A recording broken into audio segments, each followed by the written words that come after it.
കരാർ ലംഘിച്ച കൊപ്ര വിതരണ കമ്പനിക്ക് പച്ചത്തേങ്ങ സംഭരണത്തിന് കേരാഫെഡിന്റെ പച്ചക്കൊടി. കണ്ണൂരിലെ ഊമല നാളികേര ട്രേഡേഴ്സിനാണ് കേരാഫെഡിന്റെ വഴിവിട്ട സഹായം. കരാർ വ്യവസ്ഥ അനുസരിച്ച് 225.74 മെട്രിക് ടൺ കൊപ്രയാണ് ഊമല കേരാഫെഡിന് നൽകാനുള്ളത്. കാസർഗോഡ്, കണ്ണൂർ ജില്ലകളിലെ പച്ചത്തേങ്ങ സംഭരണ ചുമതല വീണ്ടും ഊമലയ്ക്ക് തന്നെയെന്ന് കേരാഫെഡ് നൽകിയിരിക്കുന്നത്. കേരാഫെഡിന്റെ വഴിവിട്ട ഇടപാടിന്റെ തെളിവുകൾ റിപ്പോർട്ടറിന് ലഭിച്ചു. Report breaking.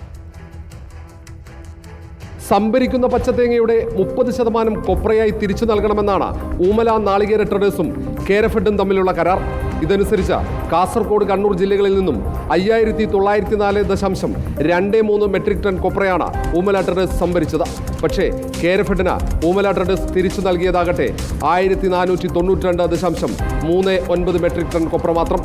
കരാർ വ്യവസ്ഥ അനുസരിച്ച് 225.74 മെട്രിക് ടൺ കൊപ്രയുടെ കുറവ്.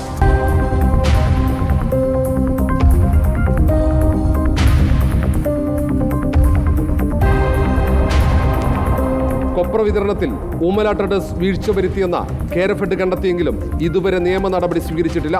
കരാർ ലംഘിച്ച ഇതേ കമ്പനിക്ക് പച്ചത്തേങ്ങ സംഭരണത്തിന് പച്ചക്കൊടി കാണിച്ചിരിക്കുകയാണ് കേരഫെഡ്. കാസർഗോഡ്, കണ്ണൂർ ജില്ലകളിലെ പച്ചത്തേങ്ങ സംഭരണ ചുമതല ഇപ്പോഴും ഊമല ട്രേഡേഴ്സിന് തന്നെ. അതിനിടയിൽ ഇളവ് ആവശ്യപ്പെട്ട ഊമല ട്രേഡേഴ്സ് കേരഫെഡിനെ സമീപിച്ചു. സംഭരിക്കുന്ന പച്ചത്തേങ്ങയുടെ 27.5% കൊപ്ര മാത്രമേ തിരിച്ചു നൽകാൻ കഴിയൂ എന്നാണ് ഊമല ട്രേഡേഴ്സിന്റെ നിലപാട്. ഇത് അംഗീകരിക്കാൻ കഴിയില്ലെന്ന് കേരഫെഡും.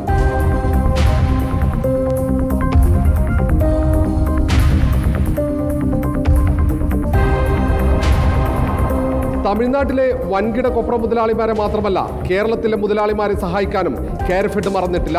ഊമല ട്രേഡേഴ്സും കേരഫെഡും തമ്മിലുള്ള ഇടപാടുകൾ ഇതിന്റെ ഉദാഹരണമാണ്. ഈ വഴിവിട്ട ഇടപാട് സർക്കാർ പരിശോധിക്കുമെന്ന് പ്രതീക്ഷിക്കുന്നു. Reporter R Roshipal, in reporter, Thiruvananthapuram.